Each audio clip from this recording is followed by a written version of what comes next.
रात का टाइम था। पंखा धीरे धीरे घूम रहा था और सौरभ चुप बैठा था।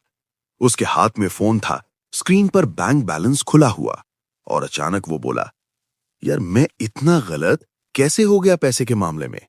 थोड़ा रुककर उसने मुझे देखा। मैंने जो भी फैसले लिए उस टाइम तो सही लग रहे थे। सोचो, कभी ऐसा तुम्हारे साथ हुआ है जहां उस वक्त सब सही लगता है और बाद में लगता है ये मैंने क्या कर दिया। बस यही कहानी है। सौरभ का एक दोस्त था, नाम था रवि। मिडिल क्लास फैमिली, पापा सरकारी नौकरी।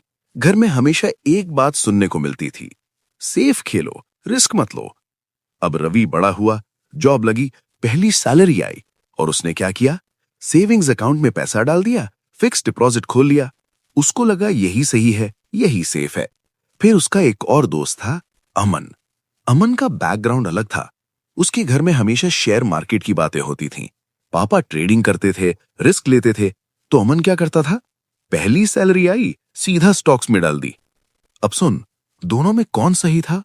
रुक, जल्दी जवाब मत दे, क्योंकि यही सबसे बड़ा खेल है। यहां पर असली बात आती है जो द साइकोलॉजी ऑफ मनी के पहले चैप्टर में है। नो वंस क्रेजी, मतलब कोई भी पागल नहीं है पैसे के मामले में। हर इंसान अपने एक्सपीरियंस के हिसाब से सही है। रवि के लिए सेफ रहना सही था, अमन के लिए रिस्क लेना सही था। क्यों? क्योंकि दोनों की जिंदगी अलग थी, उनकी परवरिश अलग थी, उनके डर अलग थे। अब असली प्रॉब्लम समझ। पहली बात, हम सोचते हैं कि जो हम कर रहे हैं वही सही है। दूसरी बात, हम दूसरों को जज करते हैं, ये इतना रिस्क क्यों ले रहा है, ये इतना डर क्यों रहा है। तीसरी बात, हम अपने एक्सपीरियंस को पूरी दुनिया समझ लेते हैं। जैसे अगर तूने कभी बड़ा नुकसान नहीं देखा तो तू बोलेगा, अरे यार मार्केट में पैसा डालो, आसान है। लेकिन जिसने अपना सब कुछ खोया है वो बोलेगा, नहीं भाई ये खतरनाक है। दोनों सही है, बस दुनिया अलग देखी है। एक मिनट रुक, तुम बताओ, तुम पैसे को लेकर ज्यादा डरते हो या ज्यादा रिस्क लेते हो? नीचे कमेंट में जरूर बताना। और अगर ये बात दिल को लग रही है तो वीडियो को लाइक कर देना। अब आगे सुन। सबसे बड़ा गलती क्या होती है, हम दूसरों का रास्ता कॉपी करते हैं बिना ये समझे कि उनकी कहानी अलग है। कोई बोलता है क्रिप्टो में डालो, कोई बोलता है रियल एस्टेट बेस्ट है, कोई बोलता है सेविंग्स ही सबसे सुरक्षित है। और हम क्या करते हैं, कंफ्यूज और फिर गलत डिसीजन। अब सॉल्यूशन क्या है? सीधा सिंपल। स्टेप 1, अपने पैसे की कहानी समझो। तुम्हारा बचपन कैसा था? घर में पैसे को लेकर क्या सिखाया गया?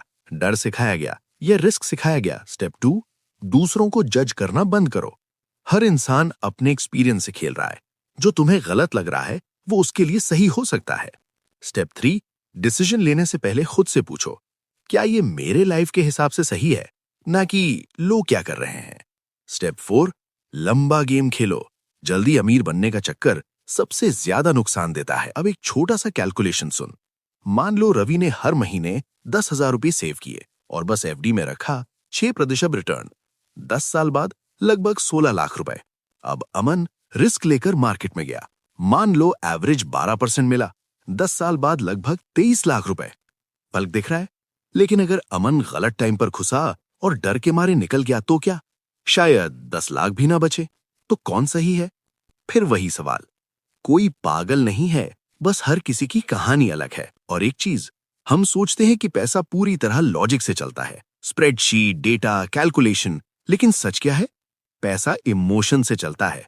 डर, लालच, ईगो, डिनर टेबल पर लिए गए फैसले, जहां नंबर नहीं फीलिंग काम करती है। सॉल्व ने धीरे से कहा, मतलब मैं गलत नहीं था। मैं बोला, गलत नहीं था, बस अधूरा था। तूने सिर्फ अपनी कहानी देखी, दूसरों की नहीं।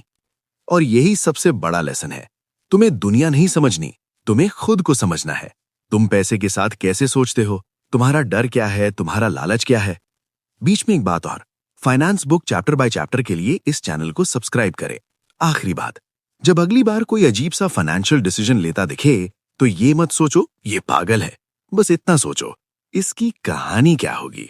सौरभ अब थोड़ा शांत था। उसने फोन बंद किया और बोला, शायद मैं अब समझ रहा हूं। थोड़ा रुका, पैसा सिर्फ नंबर नहीं है, ये पूरी लाइफ की कहानी है।